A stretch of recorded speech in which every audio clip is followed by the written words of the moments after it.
అందరికీ నమస్తే అండి. ఇదైతే నువ్వుల పిండి, తెలగపిండి అంటాము. నువ్వుల చెక్క అంటారు. గానుగా ఆడిస్తే నూనె కిందికి వచ్చేస్తుంది మిల్లులో. ఇదేమో పిండిలాగా పై పుట్టు పిండిలా తయారవుతుందండి. దీంతో వడియాలు చేస్తాము, కూర చేస్తాము, రకరకాలుగా కూరలు చేసుకుంటామండి. నేను ఇప్పుడైతే తెలగపిండి వడియాలు పెట్టుకుంటానండి. ఈ పాత్రలో పిండి వేస్తున్నాను. దీనికి ములిగినంత నీరు వేయాలండి. తెల్లపిండికి ఇది నానాలి. 3వ రోజున శుభ్రంగా 2 రోజులు శుభ్రంగా కలిపేసి 3వ రోజున ఉప్పు కారం అన్నీ వేసి కలపాలి. ఇప్పుడు వడియాలు పెట్టాలి. చూడండి, ఇలాగా నానబెట్టేసి మూత చేద్దాము. రాత్రి నానబెట్టానండి నువ్వుల పిండి. చూద్దాం ఎలా ఉందో. చూసారా, ఇలా ఉంది.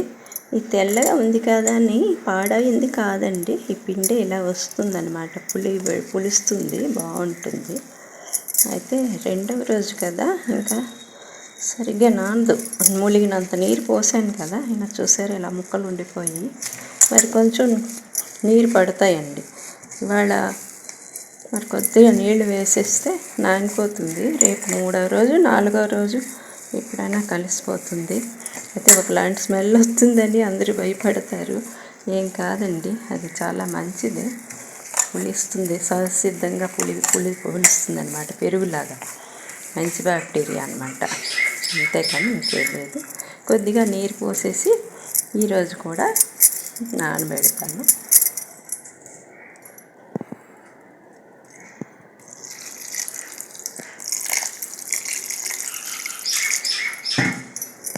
ఓకేనా, మళ్ళీ మూత పెట్టుకుందాం.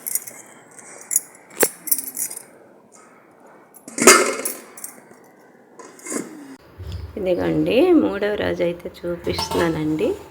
నువ్వుల పిండి, తెలగపిండి ఇలా వస్తుంది. శుభ్రంగా కలిపాను, ఉండలు లేకుండా లేదు. కరెక్ట్గా నానింది, పులిసింది. అయితే గార్డెన్కి వెళ్ళి పచ్చిమిర్చి కోసుకొచ్చానండి. పచ్చిమిర్చి ఉప్పు ఎక్కువే పడతాయి, కారం మీకు అయితే ఇన్ని వేయను, సరిపడా చూసి వేస్తానండి.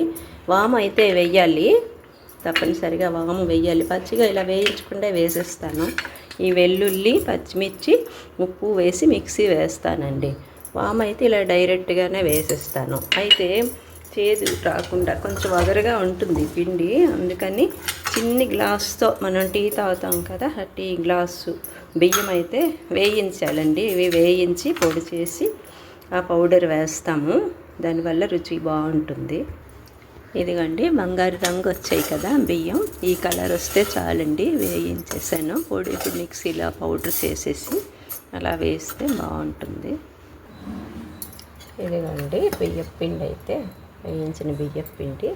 అమ్మ అయితే బియ్యపు పిండి వేసేది కాదు, కొంచెం వగరగా ఉంటుందండి, అందుకని నేను వేస్తున్నాను.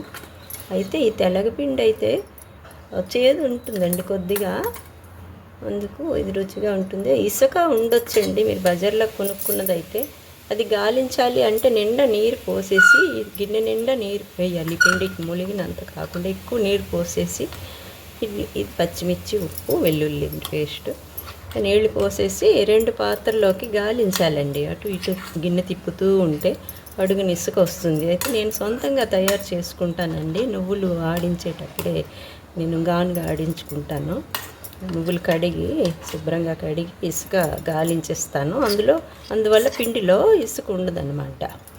ఇది డైజెషన్ అవ్వదు అంటారండి. వడియాలు తింటే చక్కగా వాము వేసారంటే ఏం బాధ ఉండదు. గ్యాస్ట్రిక్ బాధ అంటారు, ఇవంటారు, తినకూడదు అంటారు. ఏం కాదండి.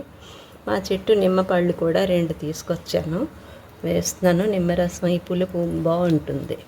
అయితే ఇవన్నీ కలిపేసి ఈరోజు ఉంచేయాలండి. రేపటి వరకు అయితే ఉప్పు కారం చక్కగా పడుతుంది. రేపు వడియాలు పెట్టుకుంటే బాగుంటుంది. మంచి ఎండ ఉండాలండి వడియాలు పెట్టేటప్పుడు. మంచిగా ఎండలో ఎండితేనే బాగుంటుంది. ఇదిగండి వడియాలు రెడీ అయ్యింది. అయితే 3 రోజులకైతే ఆగదండి. ఇది 6 రోజులు పట్టింది నాకు. దీని పేరే ఊరిపిండి వడియాలు అంటారు. అందుకని పులిస్తేనే బాగుంటుంది అది, చాలా బాగుంటుంది. రోగనిరోధక శక్తి పెరుగుతుందండి తింటేను. కాల్షియం, ఐరన్, విటమిన్ అన్నీ ఉంటాయి, రుచిగా ఉంటుంది. ముందు ఇలా పెట్టుకుంటే తర్వాత ఒడియాల్లాగా సర్దుకోవచ్చండి. చూపిస్తాను, ఒకే కడుపులో రావాలంటే. ఇలా చేస్తున్నాను కదా, ఇలా చేసుకోవాలండి. అయితే తాతమ్మ ఉన్నప్పుడైతే ఇలా రౌండ్గా చేసేదండి. 2 విధాలుగా పెట్టుకోవచ్చు, రౌండ్ ఉండలు చేసుకోవచ్చు, ఇలా వడియాల్లాగా చేసుకోవచ్చు.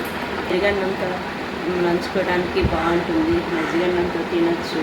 అంబలి తింటాం కదా, అంబలితో నంచుకోవచ్చు. చాలా ఆరోగ్యానికి కూడా చాలా మంచిదండి. ఇదిగోండి వడియాలు అయితే పూర్తయ్యాయి పెట్టడం. ఇదిగోండి చక్కగా ఎండలో ఎండాలి. ఆ రౌండ్గా చుట్టినవి అయితే తాతమ్మ పద్ధతి అండి, అలా చేసేది. అమ్మ అయితే ఇలా పెట్టేది, నాన్నమ్మ ఇలా చెప్పేది. మా శ్రీకాకుళం ఫేమస్ అండి ఈ వడియాలు. కొన్ని ప్రాంతాల్లో అయితే తెలియదు, మేమైతే తింటామండి. మంచిగా ఆరోగ్యం చాలా రుచిగా కూడా ఉంటాయి, నిల్వ కూడా ఉంటాయండి. Okay, thank you.